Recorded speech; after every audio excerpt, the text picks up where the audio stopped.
Hello friends, अपन matric space का आज 10वां lecture करेंगे बेटा। और इसमें आज मैं एक नया टॉपिक शुरू कर रहा हूँ, क्लोज सेट, समवृत्त समुच्चय। अपन ने ओपन सेट के बारे में पढ़ा जैसे, तो ऐसे ही क्लोज सेट के बारे में आज अपन पढ़ेंगे पूरा। कि माना कि x, d एक दूरी की समष्टि है, x का एक उप समुच्चय, x का एक उप समुच्चय, क्या समुच्चय नहीं उप समुच्चय, x का एक उप समुच्चय f समवृत्त कहलाता है यदि और केवल यदि f का पूरक जो f डैश से डिनोट करते हैं अपन, वो क्या हो, विवृत हो। तो वो कह रहा है कि f जो है क्लोज्ड होगा if and only if complement of f is open.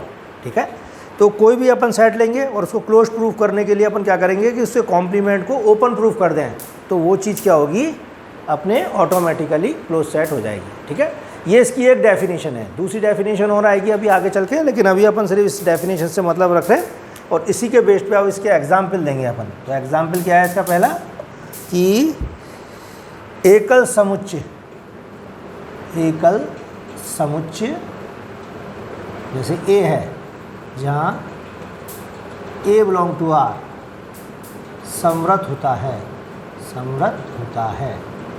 कि कोई भी सिंगलटन सेट जो है, यानी ऐसा सेट जिसमें खाली एक एलिमेंट हो, वो क्या होता है, समवृत्त होता है। ठीक है, तो इसके लिए अपने को क्या बताना पड़ेगा कि अपन ये कहेंगे कि साहब A डैश जो है वो क्या हुआ है, विवृत है। ठीक है, तो इसका A का जो कॉम्प्लीमेंट है E डैश, उसको अपन क्या बताएंगे बेटा, यहाँ विवृत। तो इसके लिए देखो लिखेंगे अपन, माना A बिलोंग टू R, तब हमें सिद्ध करना है कि A डैश विवृत है। A डैश क्या है, विवृत है। तब हमें सिद्ध करना है कि A डैश विवृत है, अर्थात A समवृत्त है, A समवृत्त है। ठीक है, A डैश विवृत है अर्थात A समवृत्त है। ठीक है, तो इसके लिए देखो अब A डैश निकालेंगे अपन। और A डैश कैसे निकालते हैं कि R में से A निकाल दिया अपन ने। तो ऐसे अगर इसको अपन A डैश को डिनोट करें, ये कुछ सिंपल चीज़ें हैं जो आपको आनी चाहिए जनरल जीवन में। जैसे ये माइनस इन्फिनिटी नंबर लाइन ली अपन ने, ये प्लस इन्फिनिटी नंबर लाइन में, और ये A है। ठीक है, और वो कह रहा है जो A नहीं है वो क्या होगा, A डैश। A डैश का मतलब A का पूरक, जो A नहीं है वो A डैश होगा। तो वो कहाँ से कहाँ होगा, देखो एक तो ये और एक ये वाला हिस्सा। तो अपन A डैश को कैसे लिखेंगे, माइनस इन्फिनिटी टू A, क्योंकि माइनस इन्फिनिटी कभी नहीं मिलती, तो वो अपन ओपन लगाएंगे यहाँ। या क्लोज मत कर देना, क्लोज का मतलब क्या होगा, माइनस इन्फिनिटी मिलेगी, तो इन्फिनिटी अपने को कभी नहीं मिलती है, ध्यान रखना। तो माइनस इन्फिनिटी से तो A तक जाएंगे, और A क्या है, निकाल रखा है अपन ने नंबर लाइन में से, तो इसलिए भी इसको ओपन लिखेंगे। ठीक है, इसी तरीके से यूनियन ऑफ अब A से इनफाइनाइट, और ये दोनों क्या है, ओपन सेट। और ओपन सेट का यूनियन क्या होता है, अभी आपको बताया था कल, वो क्या होता है, ओपन सेट का यूनियन वापस ओपन होता है। तो अपन लिखेंगे परंतु माइनस इन्फिनिटी टू A तथा A टू इन्फिनिटी दोनों विवृत हैं। ठीक है, दोनों विवृत हैं, अतः इनका सम्मिलन, अतः इनका सम्मिलन, सम्मिलन यानी संग भी विवृत है, अतः इनका सम्मिलन भी विवृत है। ठीक है, अतः E डैश विवृत है, इट इम्प्लाइज A समवृत्त है। तो ये छोटी सी चीज़ है जो आनी चाहिए आपको। ठीक है, इसके बाद वो ये कहता है इसी तरीके से कि जो क्लोज इंटरवल होते हैं वो क्या है, समवृत्त होते हैं। तो देखो आप कैसे, वास्तविक रेखा R पर, वास्तविक, दूसरा एग्जाम्पल दे रहा है, वास्तविक रेखा R पर समवृत्त अंतराल, समवृत्त अंतराल साधारण दूरी के लिए, साधारण दूरी के लिए, साधारण दूरी के लिए समवृत्त समुच्चय है, समवृत्त समुच्चय है, समवृत्त समुच्चय है। ठीक है, वास्तविक रेखा R पर समवृत्त अंतराल साधारण दूरी के लिए समवृत्त समुच्चय है। तो इसके लिए लिखो, माना कि a comma B belong to R के लिए सिद्ध करना है ए बी जो क्लोज इंटरवल है समव्रत है। ठीक है, अब ए बी समव्रत है तो अपन ए बी डैश को क्या दिखा दें, ए बी का जो पूरक है उसको विवृत बता दें। तो ए बी डैश निकालेंगे अपन, क्या निकालेंगे, ए बी डैश, और ए बी डैश क्या है, आर माइनस ए बी। अब देखो फिर से अपन एक नंबर लाइन बना रहे हैं, इस पे ये माइनस इन्फिनिटी है, ये प्लस इन्फिनिटी है, और ये ए है और ये बी है। तो क्लोज इंटरवल क्या होगा, ए से बी तक, ए भी है इसमें, बी भी है, और जो इसका ए बी डैश है वो क्या होगा, यहाँ से जो ए बी नहीं है, एक तो ये हिस्सा और एक ये हिस्सा। तो अपन क्या लिखेंगे, R minus A B. R minus A B कितना हो गया अपने पास, माइनस इन्फिनिटी टू ए, ना तो माइनस इन्फिनिटी मिलेगी ना ए इसमें है, तो अपन माइनस इन्फिनिटी टू ए लेंगे और फिर बी टू इन्फिनिटी। ठीक है, और ये भी क्या है, दोनों ही विवृत अंतराल हैं। विवृत अंतराल जो होते हैं वो क्या होता है, विवृत है, इसलिए अपन लिख देंगे विवृत है, क्योंकि आर में दो विवृत समुच्चयों का सम्मिलन भी विवृत है, क्योंकि आर में दो विवृत समुच्चयों, आर में दो विवृत समुच्चयों माइनस इन्फिनिटी टू ए तथा बी टू इन्फिनिटी का सम्मिलन भी विवृत होता है, विवृत होता है। ठीक है, अतः ए बी डैश विवृत है, इट इम्प्लाइज ए बी समव्रत है। ए बी क्या है, समव्रत है। तो ये दो एग्जाम्पल मैंने आपको बताए कि सिंगलटन सेट और क्लोज इंटरवल ए बी दो चीज़ क्या होती है, ये समव्रत समुच्चयों का एग्जाम्पल है। फिर एक थ्योरम आ जाती है, किसी दूरिक समष्टि में रिक्त समुच्चय तथा पूर्ण समष्टि यानी कंप्लीट स्पेस समव्रत समुच्चय है, समव्रत समुच्चय है। तो आप कहोगे साहब ये तो हमने अभी विवृत भी प्रूफ कर रखा है कि जो एम्प्टी सेट है और ब्रह्मांड है वो क्या विवृत भी अपन ने प्रूफ किया था, और अब आप कह रहे हो कि ये समव्रत भी होता है। तो होता है तो देखो कैसे प्रूफ करेंगे इसको अपन। तो लिखेंगे, हम जानते हैं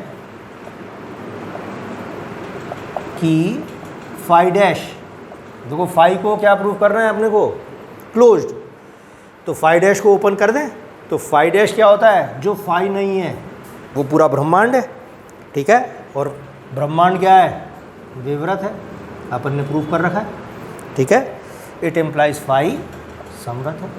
ये शॉर्ट क्वेश्चन आ जाते हैं कई बार कि phi dash is equal to X और एक्स क्या होता है, विवृत है, इट इम्प्लाइज फाई समव्रत है। इसी प्रकार कुछ बच्चे मेरे से पूछ रहे हैं साहब इस बार पैटर्न क्या रहेगा। तो पैटर्न बेटा 1.5 घंटे का पेपर होगा आपका और उसमें 2.5 क्वेश्चन करना पड़ेगा। तो 1 यूनिट तो पूरी कर लो और आधी यूनिट आधी कर लो आप। ठीक है, इस तरह से करो तो आपका काम चल जाएगा। अब इसी प्रकार एक्स डैश क्या होगा, फाई, जो चीज़ ब्रह्मांड नहीं है वो क्या, रिक्त है, और ये क्या होता है, विवृत, ये विवृत है। ठीक है, इट इम्प्लाइज एक्स समव्रत है। कई बार कंफ्यूज हो जाते हैं क्वेश्चन को प्रूफ करने में, तो बिल्कुल सिंपल वे में मैंने करा दिया। क्या, X dash is equal to phi, ये विवृत है, इट इम्प्लाइज एक्स समव्रत है। तो वो दिख जाएगा तुम्हारे को नीचे, ऐसी कोई दिक्कत नहीं है, देखो दिख गया, एक्स समव्रत है। ठीक है, तो ये चीज़ थोड़ा सा शॉर्ट में मैंने लिख दी थी आपको और उसी हिसाब से मैंने इसको बता दिया है, ये है क्लियर। अब इसके बाद अपन इसी कुछ थ्योरम्स करेंगे बेटा, और वो थ्योरम्स जो हैं वो इम्पोर्टेंट थ्योरम्स हैं बहुत। 3 थ्योरम आएंगी।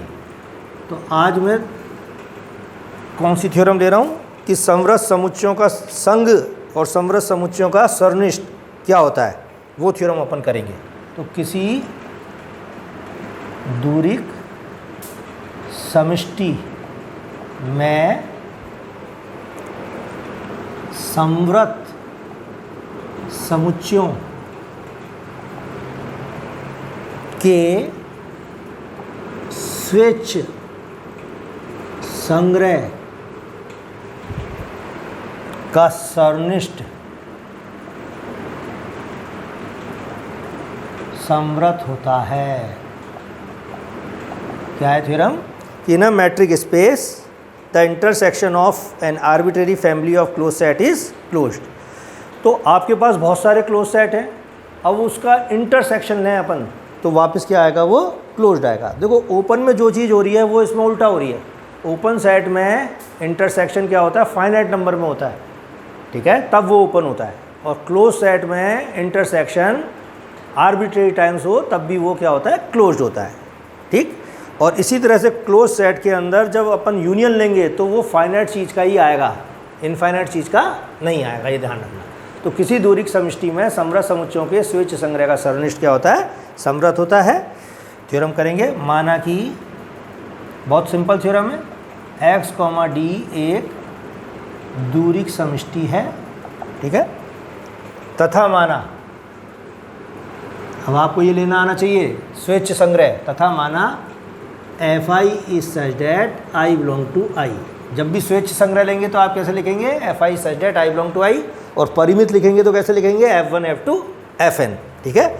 तो माना कि fi such that i belong to i, x के संवृत उपसमुच्चयों, x के संवृत उपसमुच्चयों का एक स्वेच्छ संग्रह है।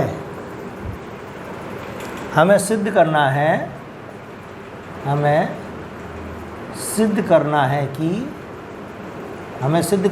कि intersection of fi i belong to i भी संवृत समुच्चय है, ठीक है, जहाँ i एक सूचक समुच्चय है, या i एक सूचक समुच्चय। सूचक का मतलब जिसमें चाहे जितने एलिमेंट अपन ले सकते हैं, ठीक है। अब थ्योरम का प्रूफ करेंगे अपन। तो बिल्कुल आपको ये लेना आना चाहिए कि स्वेच्छ संग्रह का मतलब क्या है? fi such that. परिमित का मतलब क्या है? f1 f2 fn। पिछली दो थ्योरम में अपन ले चुके थे ये चीज़, और वही चीज़ अपन यहाँ लिख रहे हैं। अब वो कह रहा है fi समृत है for each i belong to i के लिए। सारे जो भी सेट दिए वो समृत है। इट एम्प्लाइज fi डैश क्या हो जाएगा?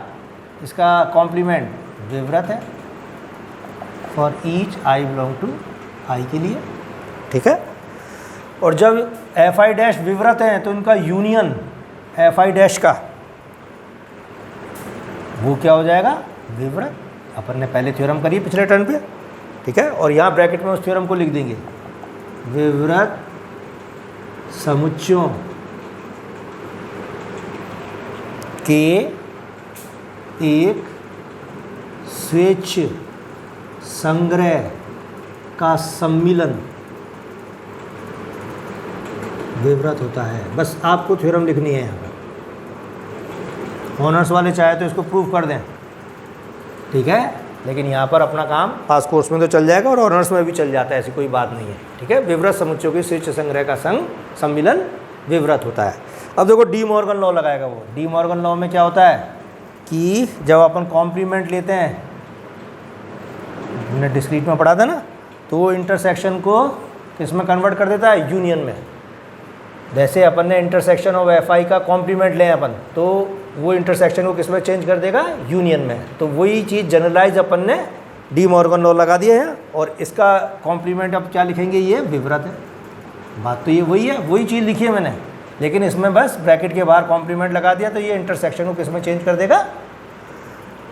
यूनियन में, ठीक है। और यहाँ लिखेंगे व्यापक, जनरलाइज्ड डी मॉर्गन, व्यापक डी मॉर्गन